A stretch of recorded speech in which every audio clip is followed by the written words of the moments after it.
Nagmatch ang mga fingerprint ni Bamban Mayor Alice Guo at nag-Chinese national na si Guo Huaping na dumating sa bansa noong 2003. Ayon sa isang senador, patunay ito na Chinese national si Guo. Kaya dapat anyang madaliin ang pagsasampa ng Quo Warranto case para mapaalis siya sa pwesto.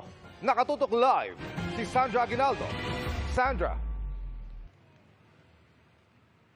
Mel, Ivan, Emil, matapos nga pong lumabas ang pagsusuri ng NBI ay lumabas na magkapareho ang fingerprints ni Mayor Alice Guo at ni Guo Huaping. Ito nga po yung Chinese national na dumating sa Pilipinas noong January 12, 2003 na hininala ng ilang senador na tunay na pagkakakilanlan ni Guo. Ang mayor ng Banban na inuugnay sa operasyon ng illegal na pogo doon. Ipinadala na ng NBI sa Senado ang kanilang findings. At ayon kay Senadora Riza Ontiveros, ibig sabihin lang nito, iisang tao lang ang mayora at ang Chinese national. Isa raw itong Chinese national na nagpapanggap na Pilipino para bigyang daan ang mga krimen na ginagawa ng mga POGO o Philippine Offshore Gaming Operators.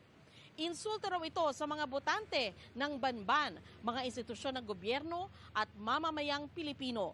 Nanawagan naman si Ontiveros sa Solicitor General na madaliin ang pagsasampa ng Quo Warranto case laban kay Guo na magbibigay daan para mapaalis ito sa pwesto. Dapat din daw mapanagot si Guo sa mga krimen na kanya umanong Pogo Hub.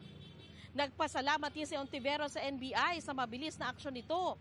Ayon kay NBI Santiago, matibay na ebidensya ang fingerprints kaugnay sa pagkakakilanlan ng isang tao. Narito po ang mga pahayag ni NBI Chief Jaime Santiago. When we check yung fingerprint ni Guo Huaping Ilin and compared it with na kinuha noong 2006 at yung fingerprint impression ni Guo Alice Ilial, we found it to be similar, the same, one and the same person. Fingerprint, dactyloscopy is an infallible science of identification. No two person, even twins, will have the same fingerprints. Conclusive ito. Sa korte, conclusive ito. Hindi, walang dalawang tao sa buong mundo na magkapareho ng fingerprints.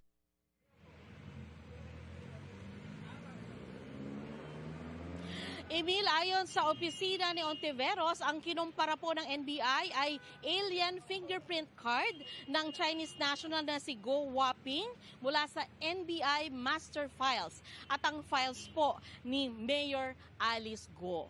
So, Emil, sinabi rin sa ating panayam dito kay NBI Chief Santiago na patuloy silang makikipagtulungan sa Senado. Emil? Maraming salamat, Sandra Aguinaldo.